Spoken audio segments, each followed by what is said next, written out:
Joyful House. It is so great to have you here on this Sunday. Thank you for joining me for Once Upon a Storybook.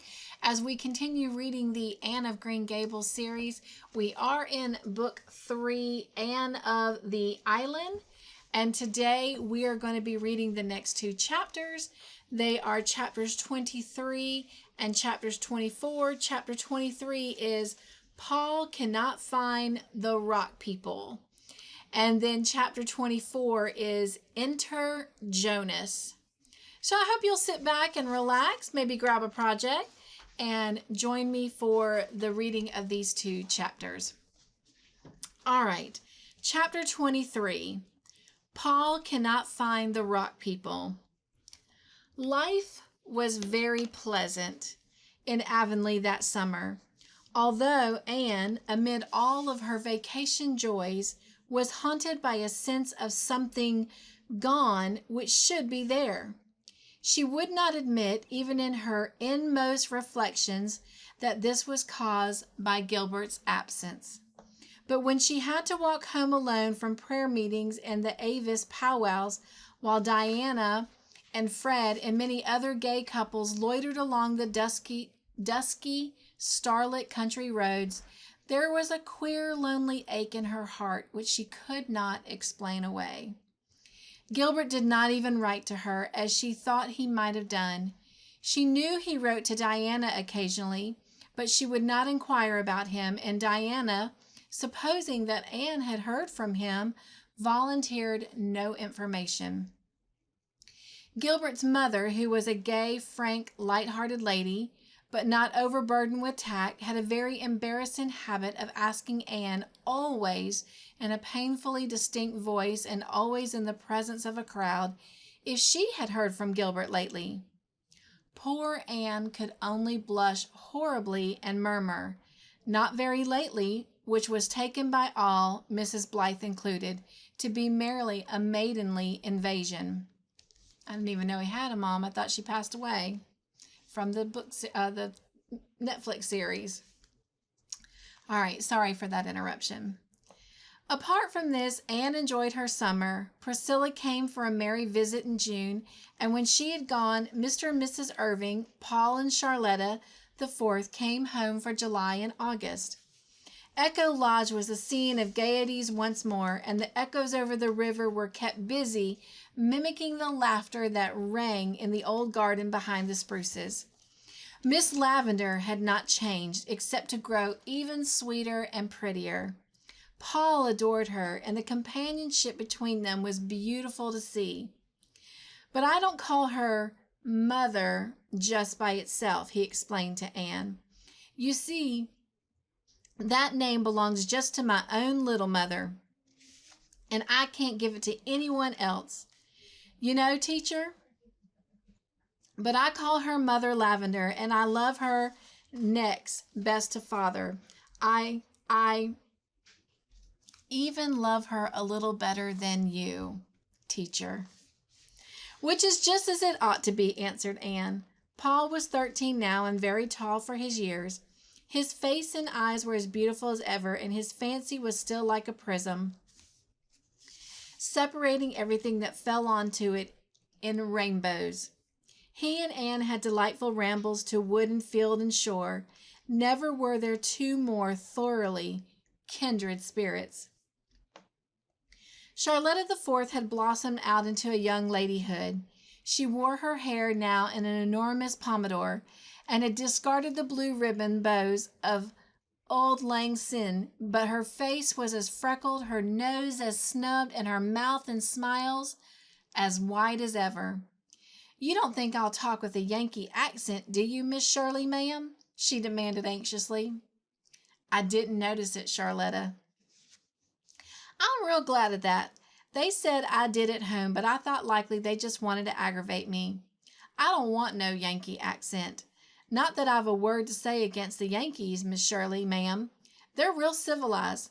But give me an old P.E. Island every time."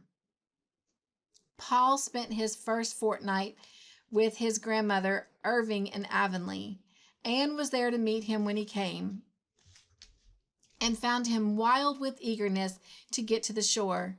Nora and the Golden Lady and the twin sailors would be there. He could hardly wait to eat his supper. Could he not see Nora's elfin face peering around the point, watching for him wistfully? But it was a very sober Paul who came back from the shore in the twilight. "Well, didn't you find your rock people?" asked Anne. Paul shook his chestnut curls sorrowfully. "The twin sailors and the Golden Lady never came at all," he said. "Nora was there, but Nora is not the same, teacher. She is changed." "Oh, Paul, it is you who are changed," said Anne. "You've grown too old for rock people. They like only children for playfellows. I'm afraid the twin sailors will never again come to you in the pearly, enchanted boat with the sail of moonshine, and the Golden Lady will play no more for you on her golden harp. Even Nora will not meet you much longer." Excuse me. "You must pay the penalty of growing up, Paul. You must leave fairyland behind you." "You two talk as much foolishness as ever you did," said old Mrs. Irving, half indulgently, half reprovingly. "Oh, no, we don't," said Anne, shaking her head gravely. "We're getting very, very wise, and it is such a pity. We are never half so interesting when we have learned that language is given us to enable us to conceal our thoughts." "But it isn't. It isn't given us to exchange our thoughts," said Miss Irving seriously. She had never heard of Talleyrand and did not understand iphograms. Anne spent a fortnight of days at Echo Lodge in the golden prime of August. While there she incidentally contrived to hurry Ludwig Speed in his leisurely courting of Theodora Dix, as related duly in another chronicle of her history. Arnold Sherman, an elderly friend of the Irvins, was there at the same time and added not a little to the gentle pleasantness of life. "What a nice playtime this has been," said Anne. "I feel like a giant refreshed, and it's only a fortnight more till I go back to Kingsport, and Redmond and Patty's Place. Patty's Place is the dearest spot. Miss Lavendar, I feel as if I've had two homes, one at Green Gables and one at Patty's Place. But where has the summer gone? It doesn't seem a day since I came home that spring evening with the Mayflowers. When I was little, I couldn't see from one end of the summer to the other. It stretched before me like an unending season. Now 'tis a handbreadth, 'tis a tale." "Anne, are you and Gilbert Blythe as good friends as you used to be?" asked Miss Lavendar quietly. "I am just as much Gilbert's friend as I ever was, Miss Lavendar." Miss Lavendar shook her head. "I see something's gone wrong, Anne. I'm going to be impertinent and ask what. Have you quarreled?" "No, it's only that Gilbert wants more than friendship, and I can't give him more." "Are you sure of that, Anne?" "Perfectly sure." "I'm very, very sorry. I wonder why everybody seems to think I ought to marry Gilbert Blythe," said Anne petulantly. "Because you were made and meant for each other, Anne. That is why. You needn't toss that young head of yours. It's a fact." Chapter 24. Enter Jonas. And it says Prospect Point, August 20th. "Dear Anne," spelled with an E, wrote Phil, "I must prop my eyelids open long enough to write you. I've neglected you shamefully this summer, honey, but all my other correspondents have been neglected too. I have a huge pile of letters to answer, so I must gird up the loins of my mind and hoe in. Excuse my mixed metaphors. I am fearfully sleepy. Last night, Cousin Emily and I were calling at a neighbor's. There were several other callers there, and as soon as those unfortunate creatures left, our hostess and her 3 daughters picked them all to pieces. I knew they would begin on Cousin Emily and me as soon as the door shut behind us. When we came home, Miss Lily informed us that the aforesaid neighbor's hired boy was supposed to be down with scarlet fever. You can always trust Miss Lily to tell you cheerful things like that. I have a horror of scarlet fever. I couldn't sleep when I went to bed for thinking of it. I tossed and tumbled about, dreaming fearful dreams when I did snooze for a minute, and at 3 I wakened up with a high fever, a sore throat, and a raging headache. I knew I had scarlet fever. I got up in a panic and hunted up Cousin Emily's doctor book to read up the symptoms. And I had them all. So I went back to bed and, knowing the worst, slept like a top the rest of the night. Though why a top should sleep sounder than anything else, I never could understand. But this morning I was quite well, so it wouldn't have been the fever. I suppose if I did catch it last night, it couldn't have developed so soon. I can remember that in daytime, but at 3 o'clock at night, I can never be logical. I suppose you wonder what I'm doing at Prospect Point.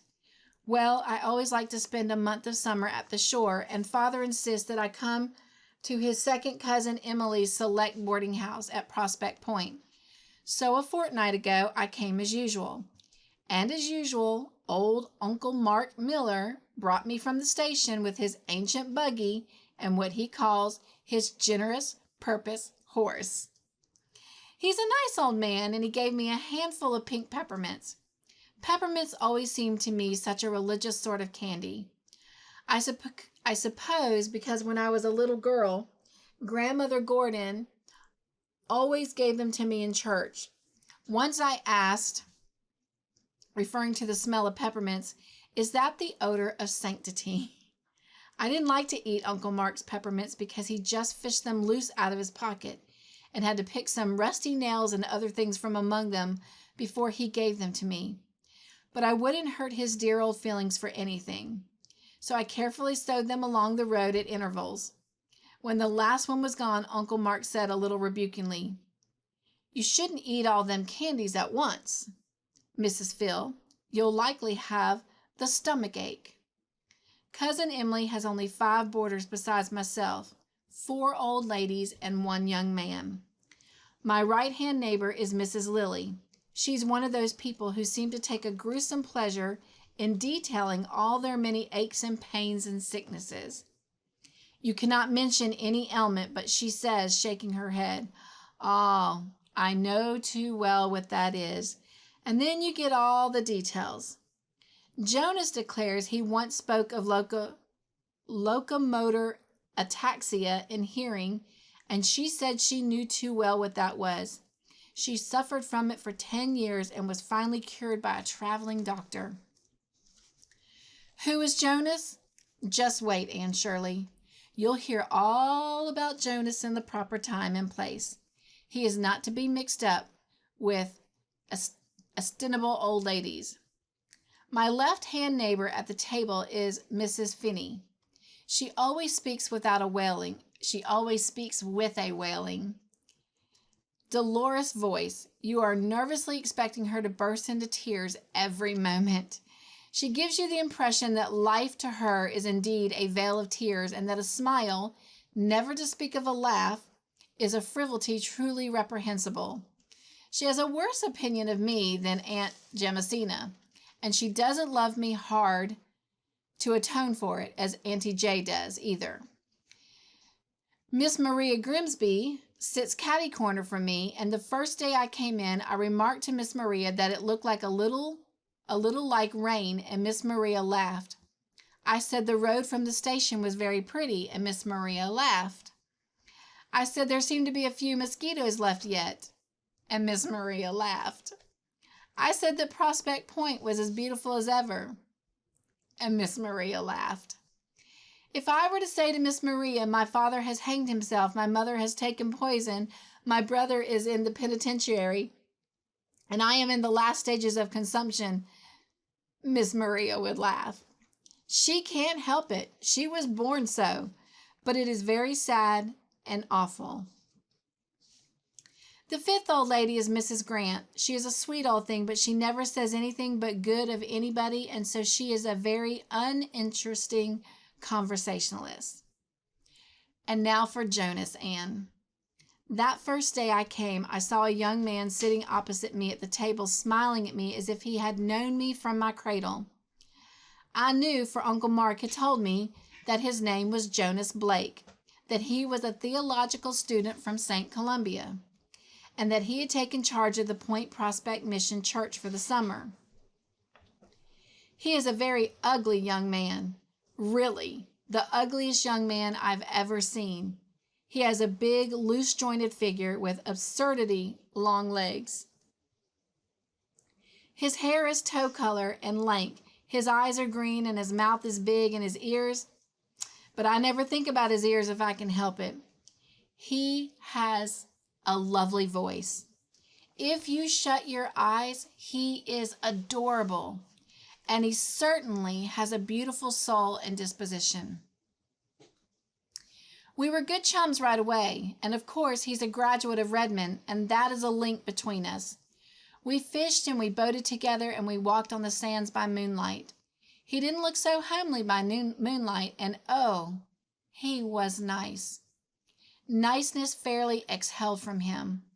The old ladies, except Mrs. Grant, don't approve of Jonas because he laughs and jokes, and because he inevitably likes the society of frivolous me better than theirs.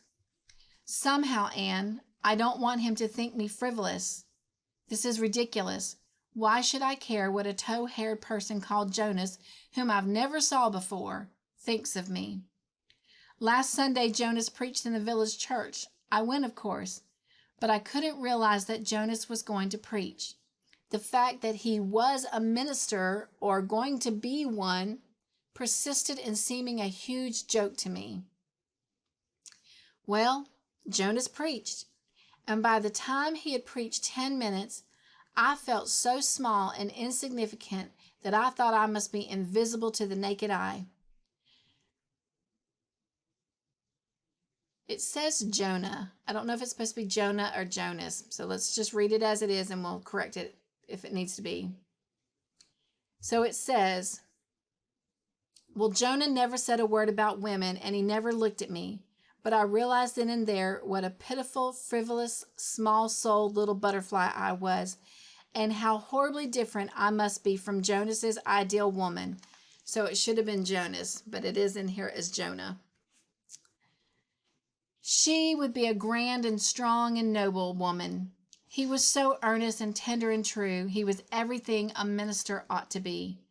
I wondered how I could ever have thought him ugly. But he really is, with those inspired eyes and that intellectual brow, with the rough falling hair hid on weekdays. It was a splendid sermon, and I could have listened to it forever, and it made me feel utterly wretched. Oh, I wish I was like you, Anne.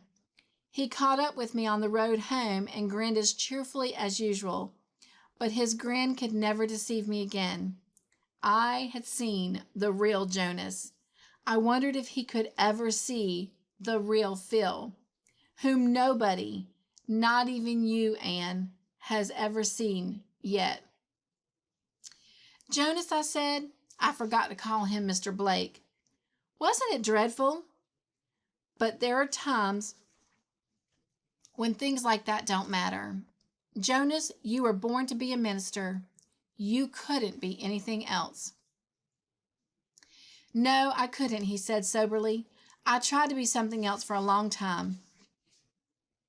I didn't want to be a minister, but I came to see at last that it was the work given to me to do, and God helping me, I shall try to do it. His voice was low and reverent, and I thought that he would do his work and do it well and nobly, and happy that the woman fitted by nature and training to help him do it. She would be no feather, blown about by every fickle wind of fancy. She would always know what hat to put on. Probably she'd only have one. Ministers never have much money, but she wouldn't mind having one hat or none at all because she would have Jonas. Anne Shirley, don't you dare to say or hint or think that I have fallen in love with Mr. Blake. Could I care for a lank, poor, ugly theologue named Jonas? As Uncle Mark says, it's impossible, and what's more, it's improbable. Good night, Phil. P.S. Is it impossible? But I am horribly afraid it's true. I'm happy and wretched and scared. He can never care for me, I know. Do you think I could ever develop into a passable minister's wife, Anne? And would they expect me to lead in prayer? PG. Excuse me. Well, that is our story reading for today. Thank you for joining me for those 2 chapters. I hope you enjoyed it, and I look forward to meeting you here next Sunday as we continue reading from Anne of the Island. All right, be joyful and be the joy in everything you do. Nugs and joy, my friends. Mwah. Thank you and God bless.